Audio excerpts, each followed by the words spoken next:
Have you ever noticed how people say, I can't help who I fall in love with? But when you actually watch their behavior, it looks very intentional. They ignore some people. They respond to others. They surround themselves with certain types. They filter by looks, lifestyle, money, culture, status. And yet somehow, at the end of all that, the story becomes, this just happened. So what's really going on? Here's the truth that clears up the confusion. People don't fall in love randomly. They fall in love within the boundaries they've already chosen. Before love ever shows up, there's already a selection process happening. Who you respond to, who you give access to, who you spend time around, what environments you place yourself in. If someone only dates tall people, they're not randomly falling in love.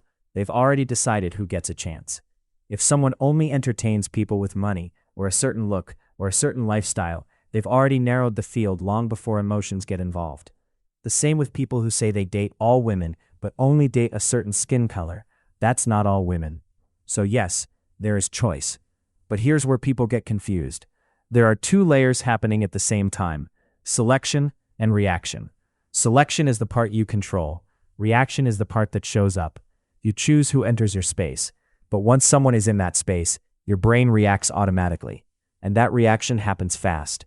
Before you can sit there and say, I will now be attracted, your brain has already decided how it feels. It's scanning for familiarity, safety, excitement, status, connection, all in milliseconds. That's why two people can do the exact same thing, say the same words, act the same way, treat you the same, and one creates a spark while the other doesn't. Because the spark isn't just about behavior. It's about how your brain interprets the person delivering that behavior. Now here's the part people don't say out loud. Attraction often opens the door first. The face gets attention. The presence gets noticed. That person gets more time, more access, more opportunity.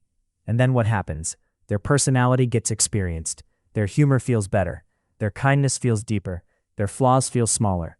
So later, when someone says, I fell for their heart, what they're really saying is, I was attracted to them, and then I connected with who they are. But the story gets simplified. Not always because people are lying, but because people like to see themselves as deeper than their patterns. They don't want to say, I sorted first, then connected. So they say, it just happened, as if the universe magically did it for them. Now let's address the deeper truth that removes all doubt. People are less in control of their immediate feelings than they think, but more in control of their patterns than they admit.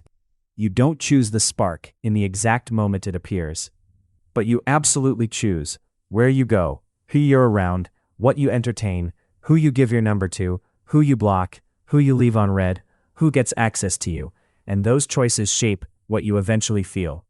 So no, love isn't random. It never has been. And no, it's not purely a conscious decision either. It's a system.